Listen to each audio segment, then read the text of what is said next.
तो दोस्तों नमस्कार, आप सभी का स्वागत है। देख सकते हैं आपकी कक्षा 11वीं की अर्धवार्षिक परीक्षा के लिए मैं हिंदी विषय का पेपर लेकर आया हूं और वो भी आपका हल सहित। पूरे उत्तर आपको इस पेपर के उत्तर में बताऊंगा। आखिरी तक आप देखना, बिल्कुल आपको अच्छे से समझ आ जाएगा। तो 23 क्वेश्चन हैं जिसके बारे में आज हम डिस्कस करने वाले हैं। और देखो, पूरा का पूरा पेपर आपके सामने उपलब्ध है। मेरे पास में कमेंट आ रही थी, सर आप हमें पूरा पेपर बताइए। तो ये देखो, आप देख सकते हैं पूरा का पूरा पेपर लेकर आ चुका हूँ मैं। तो इस पेपर को आप हल करें और बिल्कुल निश्चिंत होकर परीक्षा देने जाएं, आपको बहुत अच्छे अंक प्राप्त होंगे। देखिएगा, अब मैं आपको पहले प्रश्न से ही बताऊंगा। और जो हमारा पहला प्रश्न है ना, ये पहला प्रश्न आपका एक प्रकार से 4 ऑप्शन देंगे हम उसमें आपको, और सही विकल्प आप उसमें चुनकर लिखेंगे मित्रों। और अच्छे से आप कंप्लीट करेंगे एक एक प्रश्न को ध्यान से। अगर आपको इसका पीडीएफ चाहिए तो हमारा टेलीग्राम चैनल है मेंस एजुकेशन, उसको भी आप ज्वाइन कर सकते हैं। सही विकल्प चुनकर लिखिए। मूल नाम बताया गया है आपको। देखिए, प्रेमचंद का मूल नाम क्या था। तो मित्रों, उत्तर डायरेक्ट बता रहा हूँ ताकि आपका समय भी व्यतीत ना हो। धनपत राय। अगला देखिए, शब्द गुण के प्रकार होते हैं। तो शब्द गुण के 3 प्रकार होते हैं, माधुर्य गुण, ओज गुण और प्रसाद गुण। जिंदगी नामा किसकी रचना है? तो मित्रों, कृष्णा सोबती की रचना है जिंदगी नामा। कृष्णा सोबती की रचना है जिंदगी नामा। इसके बाद अगला प्रश्न आप देखिएगा, यह है आपका प्रश्न, बीजक किसका रचना ग्रंथ है?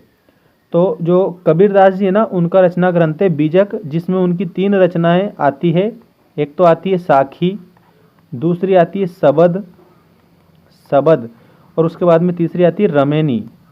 साखी, सबद और रमेनी, ये 3 इनकी रचना इसमें शामिल हो जाती है। अगला प्रश्न देखिए, विभत्स रस का स्थायी भाव बताइए। तो विभत्स रस का स्थायी भाव होता है घृणा। विभत्स रस का स्थायी भाव क्या होता है? तो घृणा। अब अगला प्रश्न देखिए, वाणी का डिक्टेटर किसे कहा जाता है? तो कबीरदास जी को वाणी का डिक्टेटर कहा जाता है, ये भी आपको याद रखना है। कबीरदास जी को वाणी का डिक्टेटर कहा जाता है। अब मैं आपको बता रहा हूँ, रिक्त स्थानों की पूर्ति कीजिए। बिल्कुल 100% आप एक एक रिक्त स्थान को कंप्लीट करेंगे।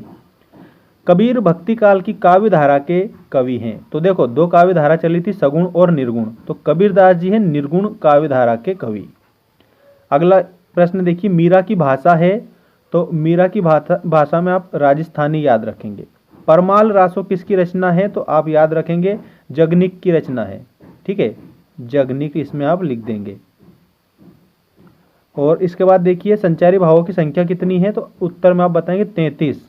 ठीक है, यहाँ पर आपको 33 लिखना है। संचारी भाव 33 ही होते हैं। अब देखिए, आश्रय की चेष्टाओं कहा जाता है, तो इसमें आप अनुभाव लिखेंगे। आश्रय की चेष्टाओं को अनुभाव कहा जाता है। और मासिक वेतन को का चांद कहा गया है। तो मासिक वेतन को पूर्णिमा का चांद कहा गया है। तो यहाँ पर आपको पूर्णिमा लिखना है। ठीक है, अगला प्रश्न देखिए, सही जोड़ी बनाइए। 6 अंक के हैं आपके ये सारे ऑब्जेक्टिव टाइप क्वेश्चन मित्रों। नमक का दरोगा। तो नमक का दरोगा तो मुंशी प्रेमचंद। अपू के 2.5 साल सत्यजीत राय। हाथ मलना। हाथ मलना का मतलब होता है पश्चाताप करना। तुम भी आ गए, भी शब्द है, मतलब विशेष जोर दिया जा रहा है, तो ये निपात है।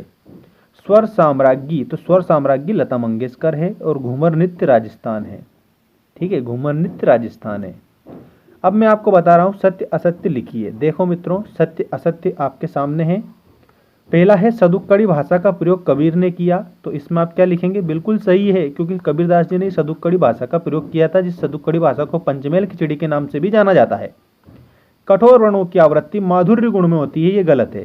तो इसमें आप असत्य लिखेंगे, क्योंकि कठोर वर्णों की जो आवृत्ति है वो ओज गुण में होती है, माधुर्य गुण में नहीं होती है। अब अगला देखिए, विभाव 2 प्रकार के होते हैं। ये बिल्कुल आपका सही है, इसमें आप सत्य लिखेंगे। और विभाव 2 प्रकार के कौन कौन से होते हैं? एक तो आलंबन विभाव होता है और एक उद्दीपन विभाव होता है। आलंबन विभाव होता है एक, और दूसरा उद्दीपन विभाव होता है। उद्दीपन इस प्रकार से। अब अगला प्रश्न आपके सामने है, देखिएगा। मुंशी बंशीधर के पिता उन्हें ईमानदारी का पाठ पढ़ाते थे। ये गलत है, क्योंकि ईमानदारी का पाठ नहीं पढ़ाते थे।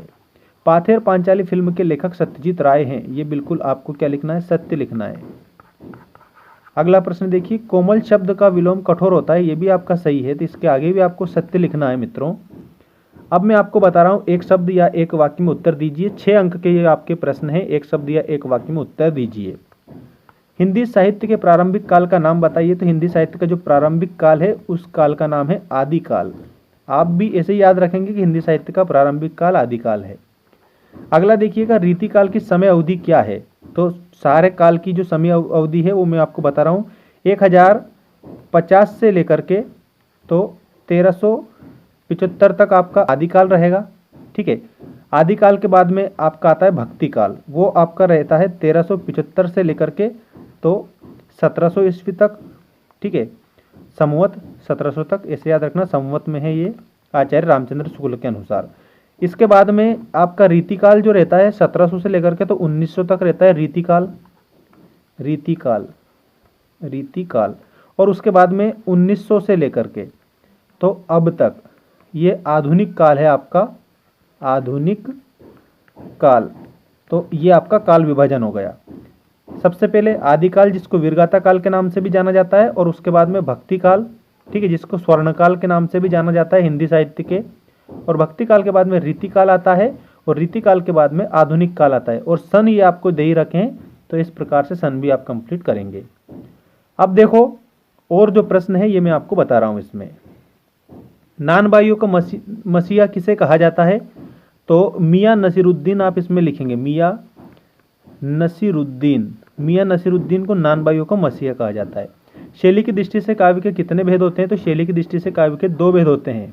ठीक, पृथ्वीराज रासो किसकी रचना है। तो चंदवरदाई की रचना है, ऐसे लिखेंगे, चंदवरदाई, पृथ्वीराज रासो। और ये आदिकाल की रचना है, आदिकाल की रचना है।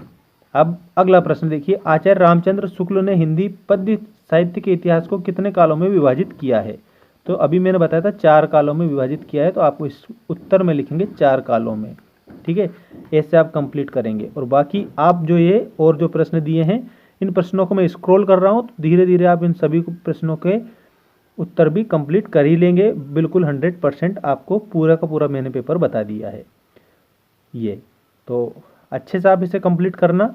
ये क्वेश्चन नंबर 23 पर मैं आपको छोड़े जाता हूँ। पर्यावरण प्रदूषण, विद्यार्थी जीवन और अनुशासन का महत्व विद्यार्थी जीवन में, और विज्ञान के बढ़ते चरण। ठीक है मित्रों, तो इस प्रकार से आप अपना जो तैयारी है वो जारी रख सकते हैं। और चैनल को ज़रूर सब्सक्राइब करना, क्योंकि आने वाली जो अपडेट है आपको डेली की वो हमारे इस चैनल पर मिलती रहेगी। Thanks for watching, take care all of you.